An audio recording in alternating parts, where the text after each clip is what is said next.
So as I ended the last talk, I was talking about advocacy organizations. When you're in a rare disease community, you have to have a loud voice to get recognized and heard by the greater community. As Carlos spoke earlier today about transverse myelitis, before the Johns Hopkins Transverse Myelitis Center opened with Doug Kerr, voices were all over the map, and there really wasn't a unified effort, and the Transverse Myelitis Association had worked very hard, and with partnerships between patients, physicians, and advocacy organizations, there have been real differences made. And so we wanted to dedicate a little bit of time and just do very short vignettes and introductions to 3 critical advocacy organizations that I highly encourage all of you to be involved in. The first is going to be a presentation on behalf of the Guthy Jackson Charitable Foundation for Neuromyelitis Optica, and I'll let the speakers introduce it, but just from my perspective, in a rare disease such as NMO, and Brian can speak to it much better than I can based on his life experiences with this work, the catalyst that this foundation has been for making huge differences and huge advancements in the research that's being done in NMO has been unlike almost anything else I've seen. It really has been an impressive effort on behalf of NMO patients around the world, and I'm really quite honored to have Dr. Katja van Herle as part of the Guthy Jackson Charitable Foundation and the Greater Good Foundation, and Jacinta Behne here, both to present about their work with NMO. So I'll turn over the stage to Katja. Thank you. Thank you all so much for being here, and thank you for allowing all of us to hear your stories, and so maybe you can hear a little bit about our story. I want to make this short because we want to make it very pertinent. I have the privilege, and I want to thank Dr. Froman, Dr. Greenberg, and of course Stephanie Taylor and the big team of who will put this all together. I have the privilege with Jacinta Behne and our team to be here, and not only to represent Guthy Jackson Charitable Foundation, but actually to hopefully lend out a helping hand to each and any one of you that needs it. Guthy Jackson Charitable Foundation is a not-for-profit foundation that was founded based on exactly why you're all sitting here. A need to put together and build a home for what is a devastating orphan disease, NMO. And I don't know if I can ask that, but what is the percentage, how many patients in this room are afflicted or have a family member afflicted with NMO? Right. So it's a rare disease, maybe 4,000 folks in this country we think, although we think more now that we have the antibody blood test. The thought that our visionary leader, Ms. Victoria Jackson, had, and she cannot be here today, unfortunately, for other commitments, but would love to be, as well as her husband, Bill Guthy. The thought they had when they had an afflicted family member was, we need to build something. We need to build a place that not only the patients, but their family members, their caregivers, their doctors, the doctors who don't even know what this is, and some are neurologists, believe it or not, across this country, a place they can come and not feel alone. So that's Miss Jackson, that's Victoria. She's a very, very powerful person, a very, very extraordinarily warm and loving and kind and generous person, as is her husband, Bill Guthy. In February of 2008, I'm the family doctor for the family. I got a phone call from Victoria. The phone call said, Allie, and I'm allowed to tell this story because it is told for this reason, that we're all in this together. Allie, who at that time was 14 years old, had eye pain, left-sided eye pain. Now, what's eye pain? Vision was fine, everything was fine. I said, well, let's just get an eye check, see maybe she needs glasses, maybe she had a corneal tear, who knows what it was. Went to the doctor, eye doctor saw something not right. Sent her within a few days to a neuro-ophthalmologist, sent her that day to a neurologist, and this neurologist had never sent off this blood test, this screening blood test for NMO, the IgG antibody test, and said to Victoria and to me, well, I don't even know why I'm sending it. I've never sent it before. That's not what this is going to be. Unfortunately, that's exactly what this was. And Allie went on to have some visual decrease. Her visual acuity went down, her color perception went down, and within a few weeks, when the antibody test came back, Allie was given the diagnosis of NMO. Her family was devastated. Everyone was devastated. And what added to the misery was the fear that there was nowhere, no one place to go. There were some great centers of research, great clinical centers. There were even some advocacy groups online. God bless them. Great people trying to put together with limited resources a place that people could go. And Victoria said, that's not good enough. We got a problem here, and we're going to address it. So she became a mom on a mission. And she always jokes and says, from mascara to medicine. Victoria is a captain in the industry of cosmetics, skincare products, and is quite a well-known person in that field and in the world for that. Very successful, completely self-made. And what she said is, what we've done for something totally different, selling makeup, we are going to do just as quickly, just as effectively, and with all the same success, and it's going to be my life's work. So we all jumped on board. I'm an internist endocrinologist. I'm not a neurologist. We do public health programs. What we all decided, our team, our wonderful team that we get to work with, is we are going to help with this woman's vision. And we are going to help every single mom, dad, uncle, brother that also had to make a phone call to a physician and also got a blood test back with this disease. So how do you build a house for an orphan disease? There's quite a few things that have to go into that, right? You need structure, you need foundation, you need an operating team, you need doctors, you need researchers.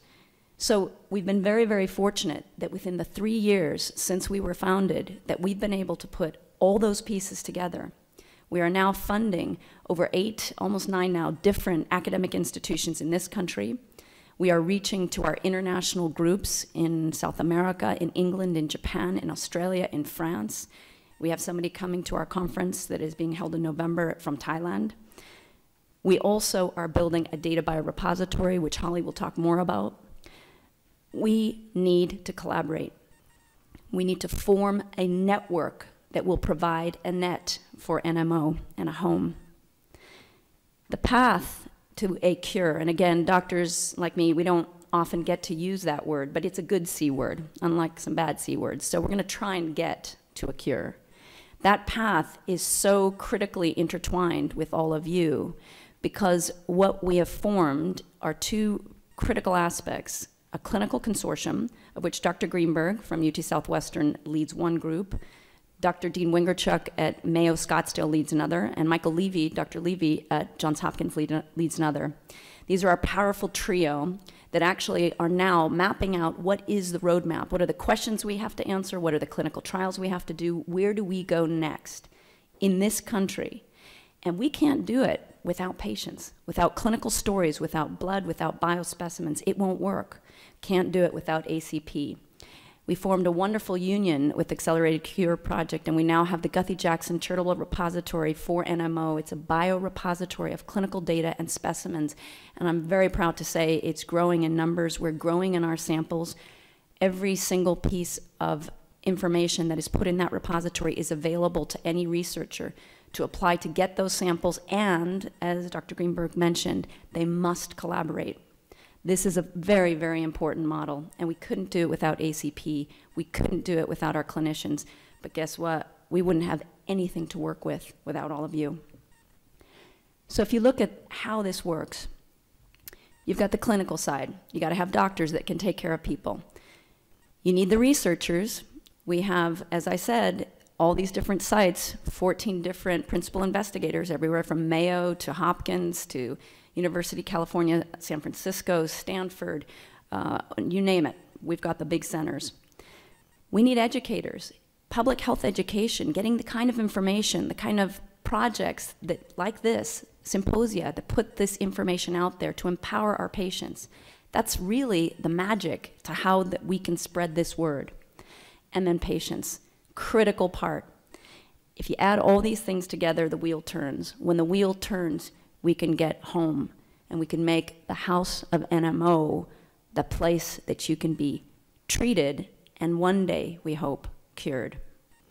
Now, of all these wonderful people that we have a great opportunity to work with, our teachers, our researchers, our clinicians, Ms. Jackson was very, very clear that she wanted to make sure there was a universal message that we could put out there.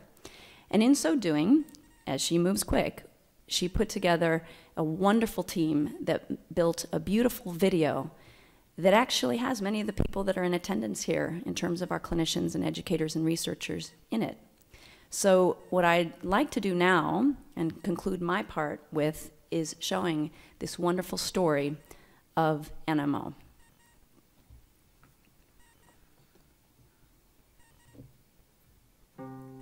An orphan disease is a disease for which there is no good therapy. Most orphan diseases happen to also be rare diseases. The relationship there is that there hasn't been as much effort to identify cures. There's about 7,000 orphan diseases and maybe about $16 million allocated through the National Institute of Health for orphan diseases. Until we have a solution for any disease, we actually have to say they're all without a home. NMO stands for Neuromyelitis Optica. An autoimmune process of the central nervous system that affects the optic nerves and the spinal cord. The symptoms of optic neuritis are blindness.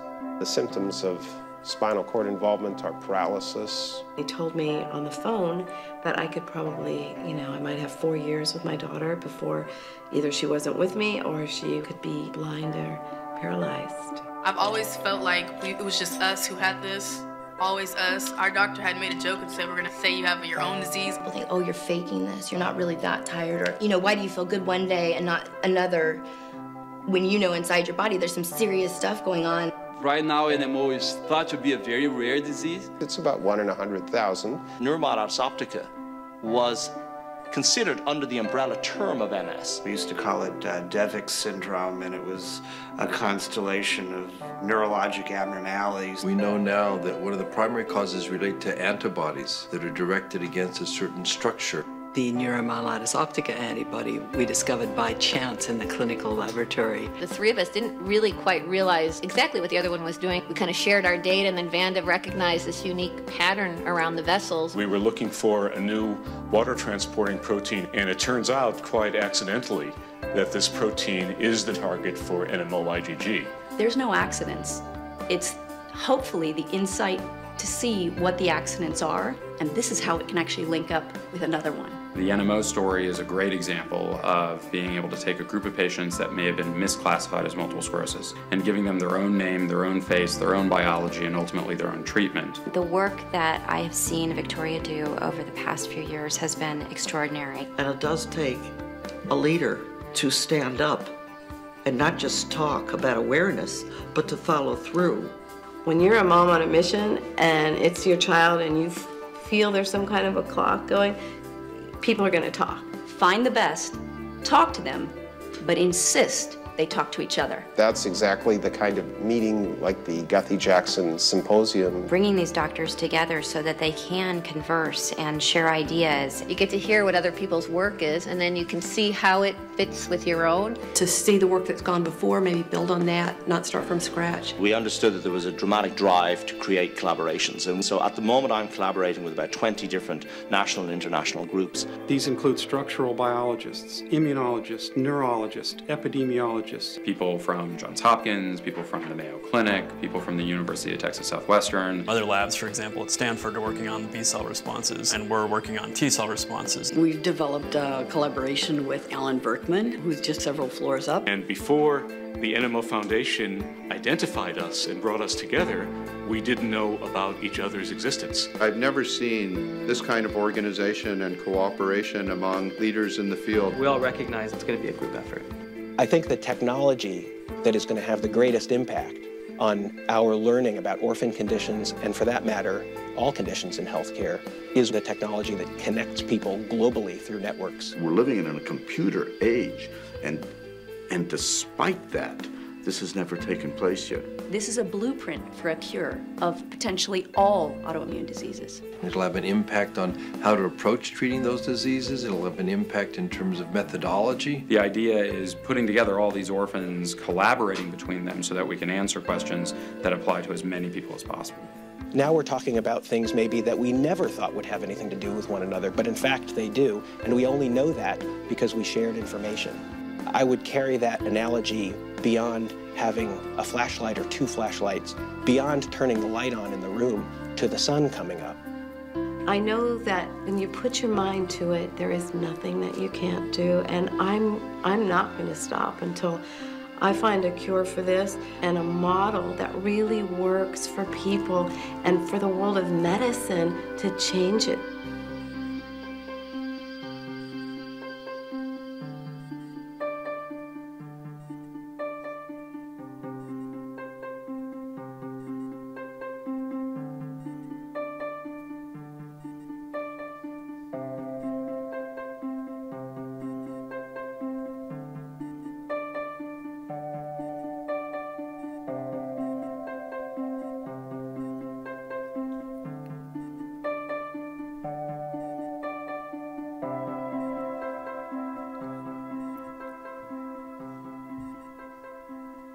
All of our information is available out in front at our booth, and I think that as I introduce Jacinta Behne, my friend, my work partner, and actually she gets the stuff done. So here's Jacinta to talk a little bit more about the online community and the other ways that we have tried to make ourselves available and the information available regarding this devastating disease.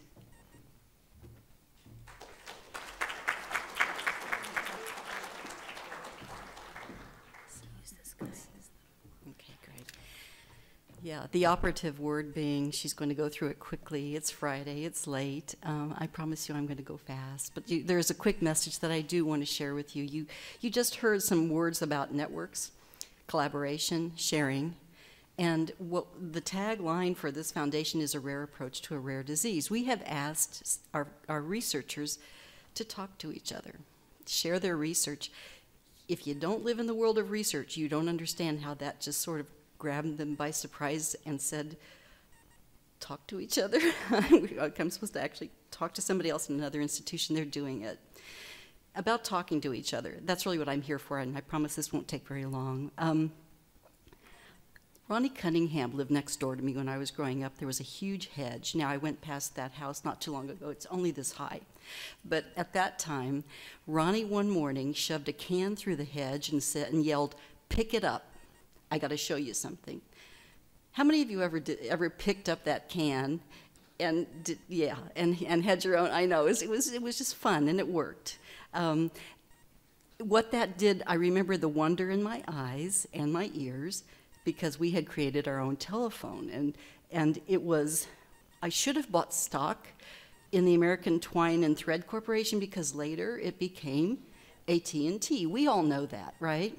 So that was the first telephone for us. But what I'm here to talk to you about today is asking you to do the same thing that we've asked our researchers to do, and that's to talk to each other, because as we know, there's rippling effect, and if one patient talks to another and a caregiver takes on two more, and it grows exponentially, and you use that to build a network, what we end up are, first of all, online communities are important to us. How many of you are friendly with the internet? I am curious about that. It matters a lot to us. Okay, so you may know about online communities such as LinkedIn, which tends to be professional.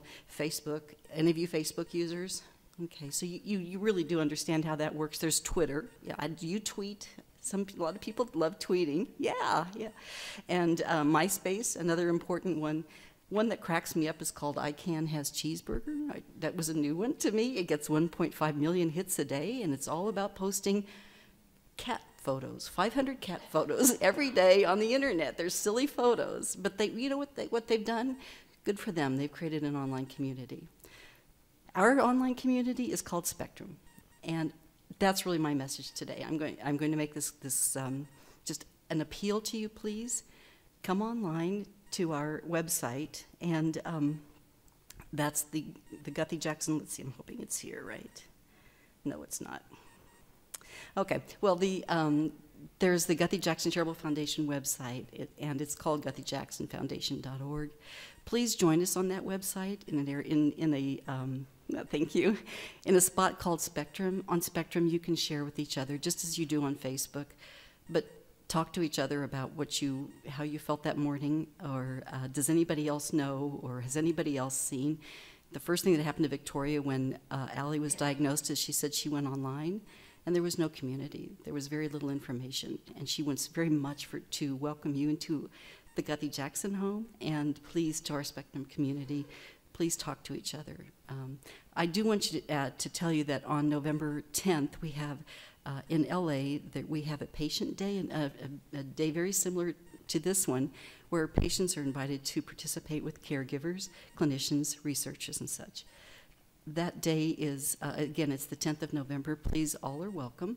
Dan, would you stand? If you don't know Dan Behne, which we seem to have known each other for a little while, you'll see him at the desk out front. If you have any questions about Patient Day and November and our roundtable conference, please see Dan. He'd be happy to help you. Yes. Yeah.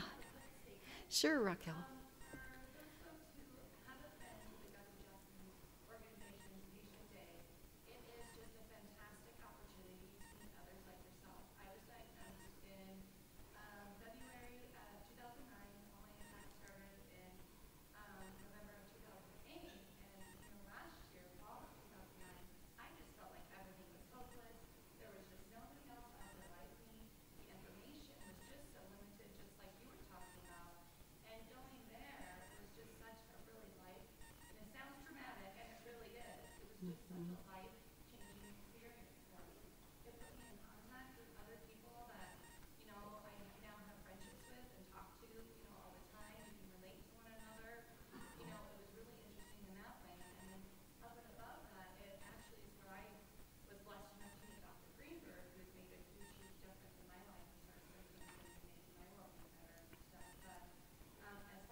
Thank you, Raquel. Thank you so much. We're here for, it's actually such a wonderful message because it is you that we're here for. I remember meeting Raquel for the first time last year, and she had a look of, the same look that many patients of, a little bit of sort of, you know how you suck in a deep breath and you walk into a room and you say, okay, I'm going to do this. Remember that? Yeah. Well, then I saw her this morning and she's just beaming, and it's just, you look wonderful. So thank you so much. And I'm going to turn this podium over to Dr. Greenberg.